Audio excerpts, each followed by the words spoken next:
There's certain groups of people who have been very good at that for a long time, though. Yeah, but it's not a permanent. Well, okay, yeah, I agree with you. They've been able to aggregate. They haven't actually added any value to the universe. They've basically just allocated more to themselves. Parasitized. Yes, and that's what's going on now. Is that they're attempting to shear the flock again and get as much as they can.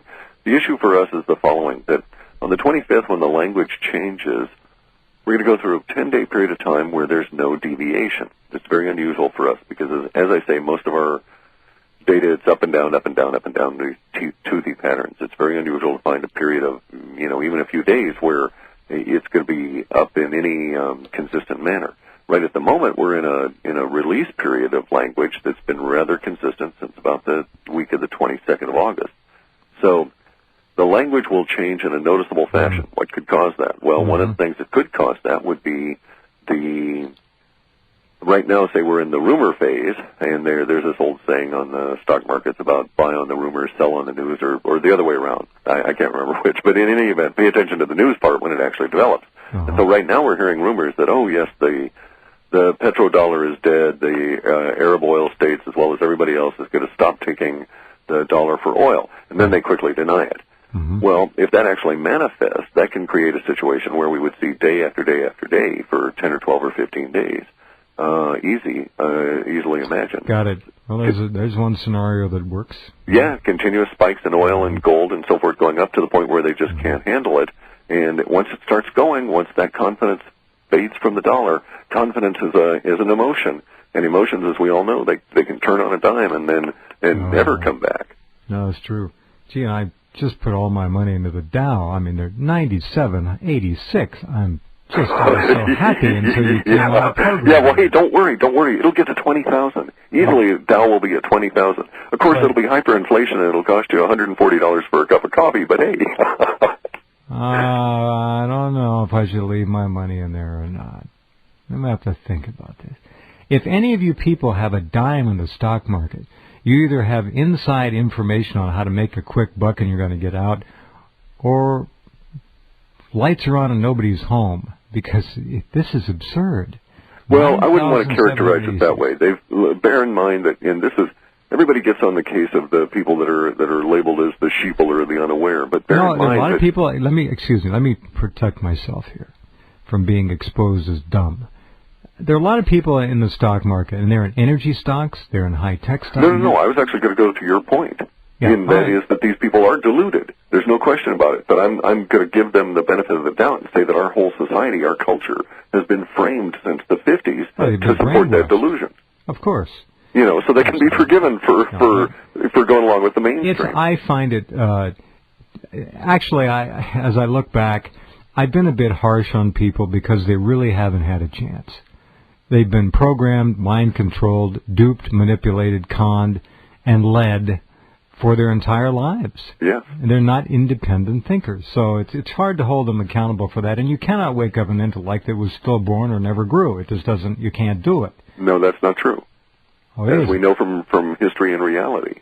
The reality was that there was a period of time in which the powers that be were just losing it right and left. They were freaking out. They were tearing their hair out because it was occurring that the whole sheeple population was waking up.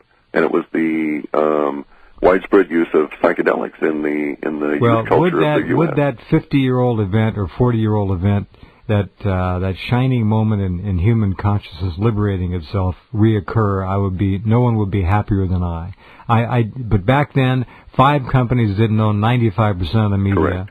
And this whole thing is so damned insidious now. I just see these young people with working vocabularies of 500 to 1,000 words at best. Oh, it's horrid. It scares the hell out of me. And we're working on our second and a half generation now that is so controlled and so subjugated and so dumbed down. There's not enough LSD on the planet for some of these people. I know. Anyway, but your point is more than well taken, and thank you. Well, and probably the way that they are now resulted just from the powers that be cracking down so hard because they were so afraid of that free thought movement. Well, that CIA early on experiment got out of hand, and they let it go, and just as they always do, of course, because who is it that invented the internet? DARPA, no, subset of the defense industry. Al Gore did it after a wet dream. Oh, that's right. I'm sorry about that. I forgot about the politicians. Yeah. Credit where credit is due. Yeah. Remember that. Okay, this is very good. I've got more questions for Mr. High, which we will get to in just a moment or two. I want to urge you again to subscribe to his work at halfpasthuman.com. Get the newsletter. For those of you who want to know what is really coming, you'll never have a better glimpse into the future, the probable future. It's the scary future, that's for sure. Yeah, as you say, reader beware. Yeah. Very, very grim material indeed. Not necessarily life-enhancing. Be right back. Me up at a bus station. You'll never know. Clif High's Half Past Human, The Shape of Things to Come, is available from the Buy Now button below, right at halfpasthuman.com, or by sending a check for $10 US dollars. I know, it's scary, isn't it? To the address below, including your email. Current issue, Volume 0, Issue 2, is available now. Electronic form only, no hard copies, and please, and I've asked you this before, if you find someone stealing, purloining, or otherwise plagiarizing this work, let me know immediately. I'll let Cliff know. We don't. Enough people steal from me. It's sickening. It happens all the time. Yeah, it's disgusting. Yeah. Okay, number 2 on the question from Dr. R.S., a friend and colleague of many years.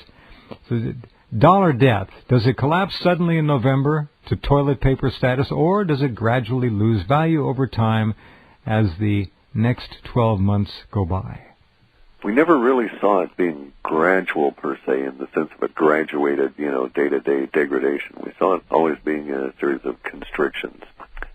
But we'd initially thought that it would take from November to November, that it would take almost an entire year before the U.S. would finally be rid of it or not dealing with it or whatever. A long, slow flush.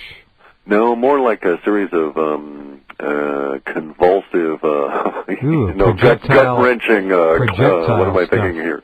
You're thinking projectile vomiting. Exactly so. You got it, and cramps and the whole deal in like, say, 3 or 4 waves.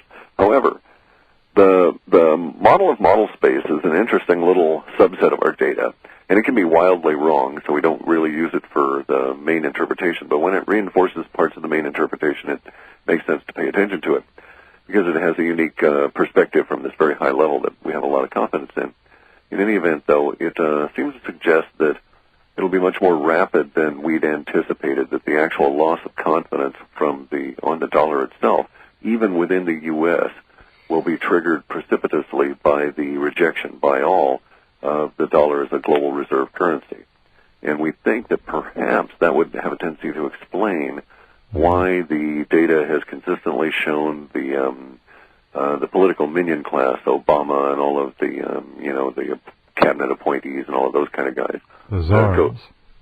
Why they all go scurrying around in November across the planet, though desperate. At first we thought, it had to, something to do with the Israeli potential attack on Iran or whatever. This is a physical movement you're picking up. These people are going to be moving. They're going to be traveling. They're going to be, like a shuttle diplomacy kind of thing, only perhaps with a little bit more of desperation involved. Yes, flying about seems to be the issue. All ending up in Uruguay at the Bush Ranch or in Patagonia at Ted Turner's place. No, it doesn't. It doesn't appear to be a flight to safety or a big let's go party kind of an issue. It's more of as though we're going to be treated to a series of news clips or whatever that suggest that, don't worry, this part of the administration is off trying to do whatever. Well, now we think we've got a handle on the whatever. Maybe they're going to be flying about trying to get a global consensus on how to bail out the U.S. That maybe it might reach that point after that 10 days. So we'll know here fairly quick. In 2 weeks or so, we'll know just exactly what the turn is on the language, or if I'm right at all on the language itself. If I'm wrong, then on the 26th, it'll be pretty much like the 23rd or 20th in terms of the language in the newspapers. Something will have had to have happened for you to be that errant in your projection on the basis of the data, because we know what happened a year ago on October 7th, 8th. You were spot on. Yeah, and totally it's the same data sets. It's the the same data sets in terms of the same entities and the same constructs. So we have a high degree of confidence, Very good. All right. Question number 3. Antarctic ice sheet. Does it crack up and disintegrate? When? How long does it take to break up? 10 days, 2 months, 5 years? What effect does this have on the oceans and the Earth's rotation? What do you see in the big picture for climate, geology, and the warming con job and all the rest of it?